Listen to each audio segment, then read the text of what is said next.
The daily calorie needs of athletes are highly individualized, which is based on genetics, hormones, age, sex, height, weight, temperature, and also stress, physical health, and medications. Also, body composition can be used, and the training level induced energy expenditure. And for example, a small female athlete, a small female gymnast may need 1,800 calories daily to sustain her training regimen without losing body weight. Whereas a large muscular football player may need about 4,000 calories per day. Because athletes are such a heterogeneous group, there's no perfect equation to estimate their daily caloric needs. And especially even for non-athletes, the estimated energy requirement equation provides only a rough approximation. However, you can use the EER equation as a starting point and individualized recommendation based on their trial and error. Also, I want to point out something that's called making weight. Wrestling may be an example of when this happens. There are certain sports when there are weight classes. When you're competing against other people, you're competing in a weight class. If you can get down and compete in a lower weight class, you might have a competitive advantage over those people that are smaller than you. Some people will try drastic measures to get down into a lower weight class to be able to compete against smaller athletes. Some of these practices that have been used to make weight are not good. Some examples include using diuretics to lose extra weight through urine. They may be doing things to dehydrate themselves, like not drinking enough or sweating it out by wearing a sauna suit or hanging out in a sauna. And how do you feel when you're dehydrated? You feel terrible. You may have headaches, grogginess, and fatigue. And that's not really supporting good performance at all. So most measures to cut weight actually dehydrate the body. And when you're losing weight rapidly, you're going to start breaking down that muscle tissue. Also, to discourage such unhealthy practice and to prevent future deaths, because it could lead to death, the National Collegiate Athletic Association and many in many states have authorized physicians or athletic trainers to set safe weight and body fat content minimums in weight class sports. Under current guidelines, athletes wishing to lose weight would slowly descend to the desired weight class by not losing more than 1.5% of body weight per week. So what are some of the carbohydrate recommendations? Carbohydrates are a quick source of fuel. It's our main fuel for most of our activity when we are exercising. And most athletes are going to need extra carbohydrates. Typically, the American diet should provide 45% to 65% of calories from carbohydrates, but athletes need to lean toward the higher end. They may end up needing about 70% because they are going to use carbohydrates as a fuel when they are working out. So if we're kind of looking at my plate, remember it has 5 food groups, which is the dairy, fruits, vegetables, grains, and protein. And for athletes, they may require a few extra servings of grains, fruits, and vegetables to supply extra carbohydrates. In general, each serving of grains should give about 15 grams of carbohydrates, and that would be a slice of bread or half cup of cereal, or each piece of fruit or cup of fruit may be about 15 grams of carbs. Vegetables, on the other hand, can be very different. For example, if we're talking about starchy vegetables like potatoes or corn, we can get about 15 grams per cup. But if it's water-rich vegetables like broccoli or asparagus, they have lower carbs. We can also talk about milk, and that has carbs too, and it provides about 12 grams per cup. So if we look at the table, depending on your activity level, you're going to see the amount of grams of carbohydrate per kilogram of your body weight. And if we look at the fat recommendations, the general recommendations for fat for athletes is the same as for non-athletes. 20 to about 35% of your total calories, as we want to make sure we are choosing healthy fats like unsaturated plant sources and some fish. We want to choose healthy fats more than solid saturated animal fats like beef, pork, uh, or even just chicken. And we want to focus more on plant oils and focus on fish oils because those are going to be the unsaturated fats. Also, we are looking at longer intensity, longer duration exercises, use more fat for fuel. So how much proteins do athletes actually need? And this is a recap of what we learned during the protein chapter. But right now, the RDA for protein for all adults is 8 grams per kilogram. There's no special RDA according to the National Academy of Science for athletes. But a lot of sports nutrition experts have done studies, and they are finding that athletes perform optimally with higher intakes than 0.8 grams per kilogram. Even though the RDA is still 0.8 grams per kilogram, most experts in sports nutrition will recommend anywhere up to about 2 grams per kilogram. It's going to vary based on what you're doing. This high amounts of 2 grams per kilogram is going to be for people who are just starting a strength training program. They're building muscle and they're going to need that extra protein. After that new muscle is built and they're just trying to maintain, they don't need 2 grams anymore. They can then drop to about 1.4 or 1.6 in between there. And for endurance athletes, they're going to need a little extra because they are breaking down muscles too. So they need to help their muscles repair. Also, they're going to use extra amino acids for fuel during activity. A little bit higher than the RDA is best for athletes, but the RDA is still officially 0.8.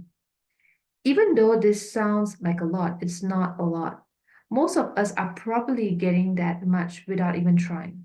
It's easy to eat that with a normal diet. And so that's why when we talk about protein supplements, it's not necessary most of the time. And also when we're talking about high quality proteins, we want to try to make sure that we space out our meals throughout the day when you're consuming protein for promoting muscle synthesis. So compared to many sedentary adults, vitamin and mineral needs for athletes are the same or slightly higher. At this time, there is not enough data to support separate dietary reference intakes specific to athletes for any of the micronutrients. Athletes usually have higher calorie intakes, so they need to consume so they're already consuming plenty of vitamins and minerals.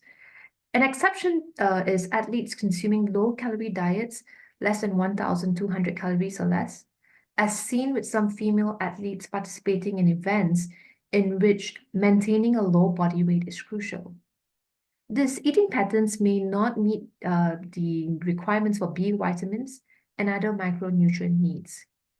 Athletes who follow a vegan dietary pattern may also fall short in some nutrients. And in these cases, consuming fortified foods such as ready-to-eat breakfast cereals or balanced multivitamin and mineral supplement may be recommended. And this, of course, has to be discussed with a sports dietitian or your primary care provider. And recall that coenzymes forms of B vitamins facilitate chemical reactions that generate ATP, carbohydrates, proteins, and fats. And so there are some vitamins that are involved in the process that build and repair tissue.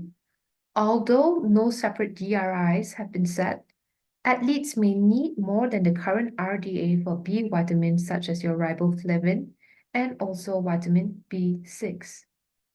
Furthermore, physical performance is highly dependent on the availability of oxygen to active muscles. And folate, vitamin B6, and vitamin B12 are involved in the formation of healthy red blood cells. And these blood cells, we know these red blood cells will help to transport oxygen to all body tissues. And if you have an inadequate supply of your B vitamins, that could impair an athlete's physical performance. Yet deficiencies in vitamin B is not very common. And athletes usually consume greater quantities of food to meet their increased caloric needs. And so they will typically have higher amounts of vitamin B from food sources to help support energy metabolism. and also that red blood cell helped.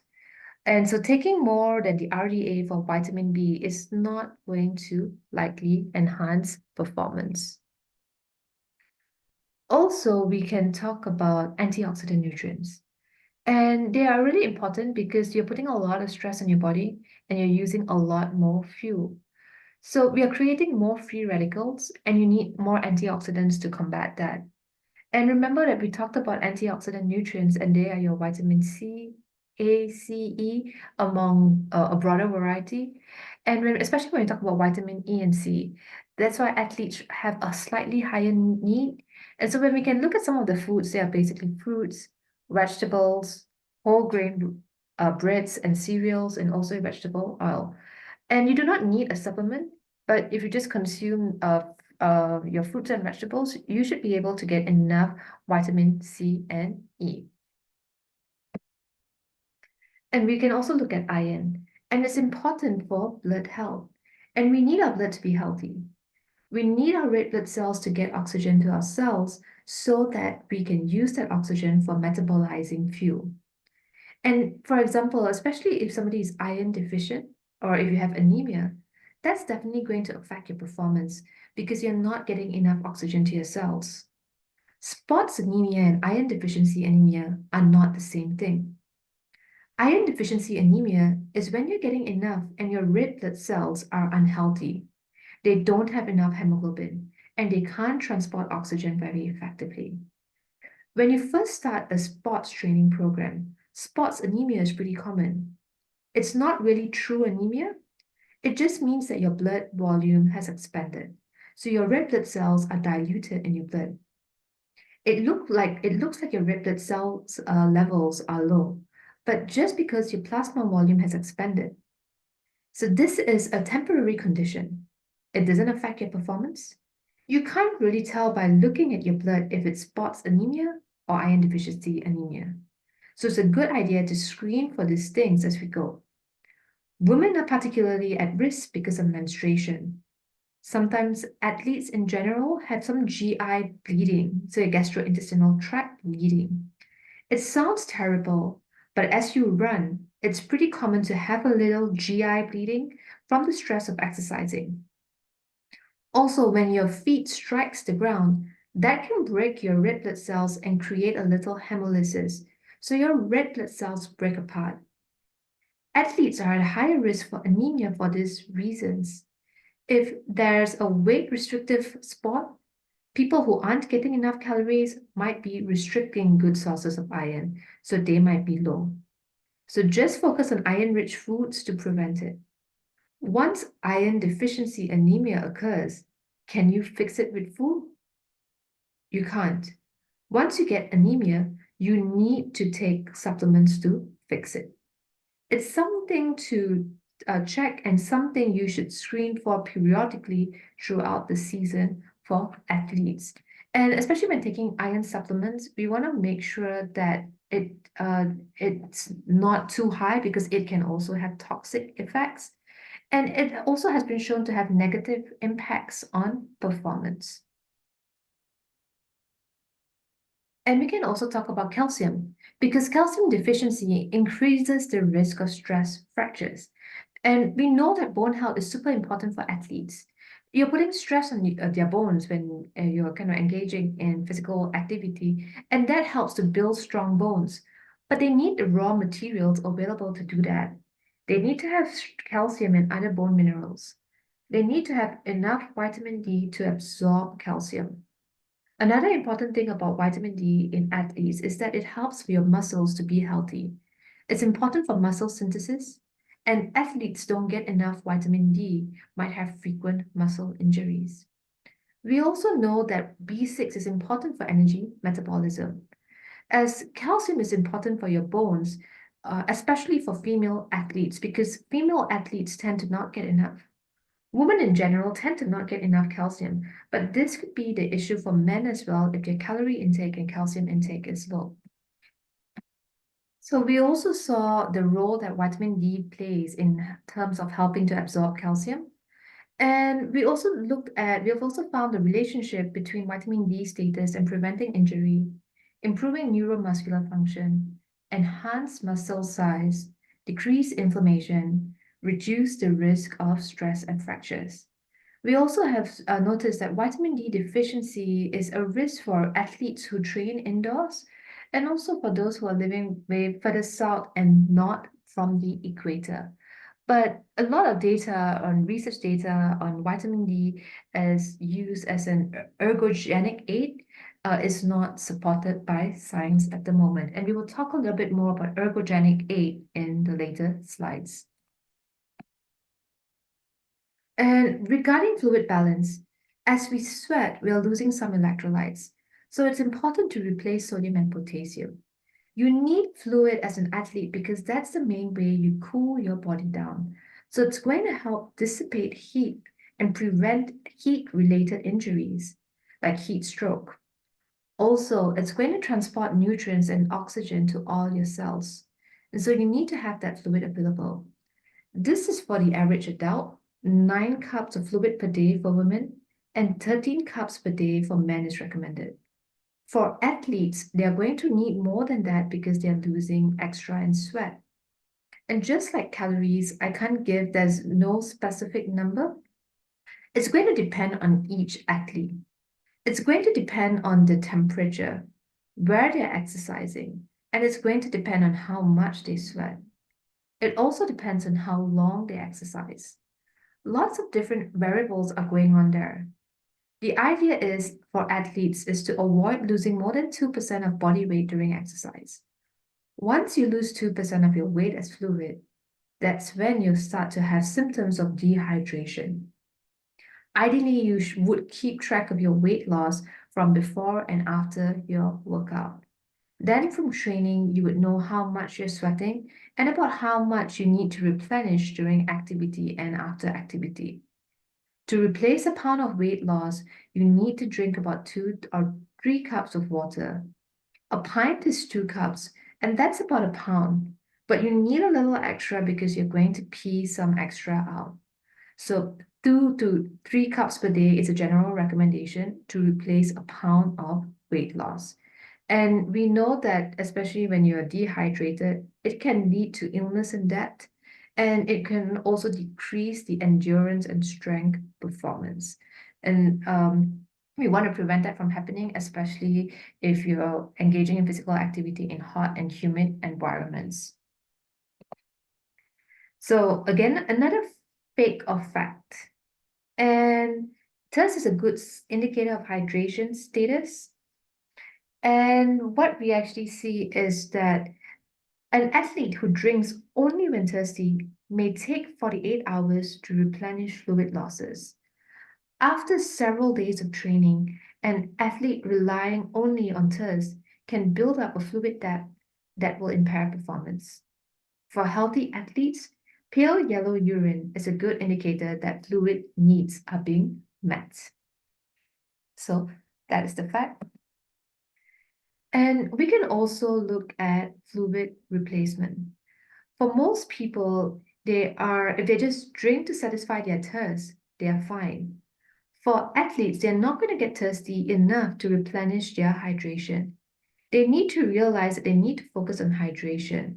So they need to focus on, they need to drink beverages before, during, and after exercise. The whole point is to avoid losing more than 2% of your weight as fluid. And again, one good indicator is to check your urine color.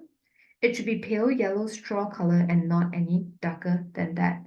So before an event, we should drink fluid freely, at least 24 hours. Drink about 5 to 7 milliliters per kilogram of your body weight at least 4 hours before exercise. During exercise, what the recommendations is to consume 1.5 to 3.5 cups per hour for events lasting longer than 30 minutes. And after the event, within the next 4 to 6 hours, consume about 2 to 3 cups of fluid for every pound loss. But we also want to be careful because drinking too much fluid could lead to water intoxication. So you know yourself throughout training and how much you are going to lose and drink to replenish that. And we've talked about this, about sports drinks, and they have a really good place in sports nutrition. Are they necessary for everybody? No, they are not. They have less sugar than soda and less sugar than fruit juice. So they are okay as a beverage for the average everyday person, but they're probably a source of extra calories if you're not doing endurance exercise. They are a great way when they're great when we are doing endurance exercises like long distance running or cycling. If you're active for an hour or more, you probably need to replace not just fluid, but also the electrolytes and carbohydrates. And sports drinks, they replace your fluid, but they also give you some carbohydrates to maintain your blood glucose to prevent from hitting the wall. And they also give you some electrolytes to replace the sodium and the chloride that you're losing when you're sweating. So as we see, the amount of added sugar is only about 6 to 8%, but they are a lot of times the sports drinks are formulated to meet the needs of an athlete. The popularity of caffeine-containing energy drinks have surged in recent years. Some studies show that caffeine may improve athletic performance during endurance events, for example, cycling or sports that require a high level of mental alertness, for example, archery. However, excessive caffeine consumption can lead to shakiness, nervousness, anxiety, nausea, irregular heart rate, elevated blood pressure, and insomnia. Chronic intake of energy drinks can lead to fatigue and headaches. The high added sugar content, as we can see from this table, in energy drinks also can lead to weight gain. In addition, the diuretic effects of caffeine may not support optimal hydration, particularly for athletes who are not accustomed to caffeine. And so this table just kind of lists down all the popular energy drinks in terms of their calorie content, their caffeine, and their sugar content, and you can make the comparison.